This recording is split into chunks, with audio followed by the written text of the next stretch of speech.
Saudara-saudari yang terkasih, pada kesempatan ini kita akan membahas regulasi liturgi yang terjadi pada abad pertengahan sampai dengan Konsili Trente. Pada awal abad pertengahan, adat kebiasaan liturgi atau tradisi liturgi dan jenis-jenis liturgi yang berbeda di wilayah-wilayah utama dan pusat kekristenan, baik di barat maupun di timur, mulai berkembang tetap dan mantap. Lalu pada abad 6 dan 7, manuskrip liturgi Romawi mulai disebarluaskan di wilayah Franka, yakni cikal bakal Perancis, dan juga di tempat lain di mana manuskrip itu disalin dan digunakan secara lokal. Pada abad 8 sampai 9, dinasti Carolingian mengadopsi buku-buku Romawi, kemungkinan dengan maksud untuk memupuk persatuan di wilayah mereka, lalu mengadakan pembaruan klerus, dan juga mengkonsolidasikan aliansi politik mereka dengan tahta Romawi. Namun, para penyalin buku-buku tersebut tidak merasa terkekang untuk mereproduksi kata demi kata dari buku-buku Romawi. Mereka mempertahankan beberapa penggunaan lokal dan juga menggunakan sumber lain seperti liturgi Spanyol.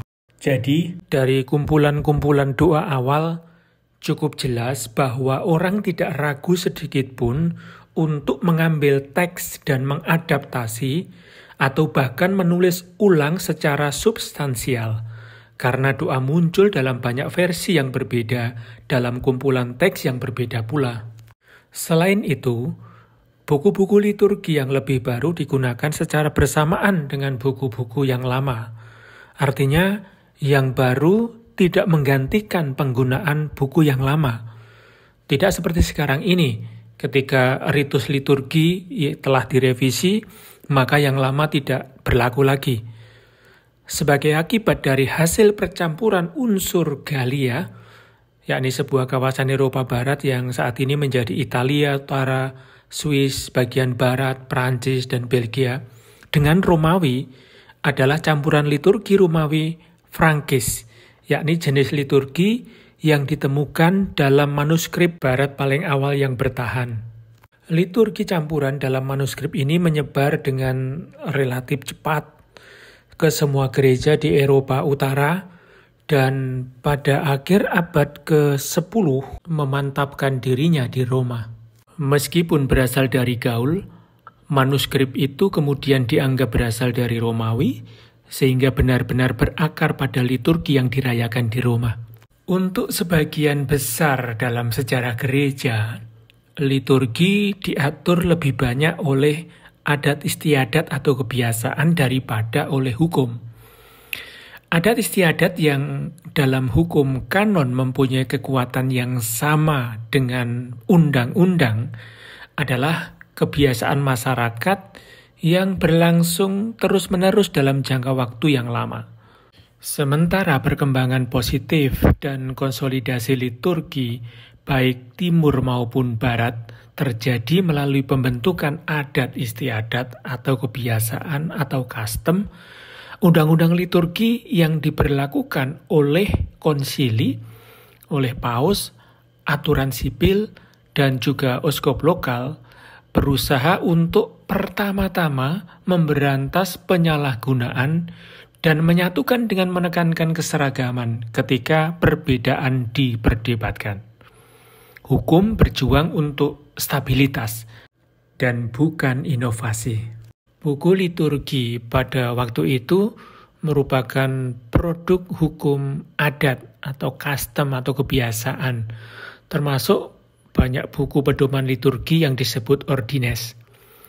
Tidak seperti buku-buku liturgi modern yang memiliki teks dan rubrik, banyak buku liturgi awal abad pertengahan yang hanya memuat teks-teks perayaan.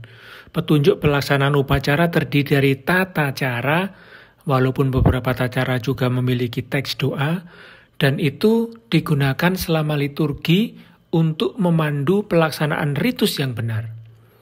Seperti buku liturgi lainnya, ordines bukanlah buku rubrik resmi, yaitu tidak diundangkan sebagai undang-undang oleh otoritas gerejawi, tetapi biasanya disusun oleh pembawa acara atau orang-orang yang memiliki pengetahuan.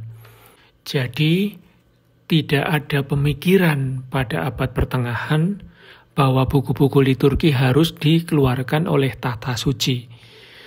Tahta Romawi lebih sering mengadaptasi buku-buku liturgi dari tempat lain. Jadi pada abad pertengahan ini liturgi gereja berkembang melalui praktek komunitas yang diperkenalkan dan mengakar dan bertahan dari waktu ke waktu. Ini bukan berarti bahwa aturan perundang-undangan tidak ada. Kumpulan hukum kanonik selama berabad-abad mengungkapkan perhatian besar yang diberikan pada masalah disiplin liturgi dan juga sakramen. Namun peran hukum lebih merupakan sebuah kekuatan untuk menjaga ketaatan umum dan juga menyatakan praktek normatif dalam menghadapi konflik atas perbedaan. Karena bagaimanapun hukum menuntut ketaatan pada tradisi yang diterima. Pengecualian penting untuk kepemimpinan Paus Gregorius ke-7 yang merupakan paus pertama yang dengan penuh semangat menggunakan undang-undang untuk mempromosikan agenda reformasi. Paus Gregorius juga ikut bertanggung jawab atas hampir dihapuskannya liturgi Spanyol. Dan dia juga mengeluarkan keputusan tentang berbagai materi liturgi yang mengikat semua gereja barat. Namun masing-masing uskup di keuskupan mereka tidak kehilangan otoritasnya sendiri atas liturgi. Dan mereka tetap bebas untuk mengawasi buku-buku liturgi mereka sendiri, menambahkannya atau mengubahnya. Tapi ini tidak selalu menghasilkan sesuatu yang baik. Karena kadang-kadang para imam memperkenalkan unsur-unsur devosi dan unsur-unsur tahayul ke dalam liturgi, sehingga menjadi masalah-masalah yang akhirnya akan dibahas di dalam Konsili Trento. Cukup sekian, terima kasih atas perhatiannya. Sampai jumpa pada pembahasan berikutnya.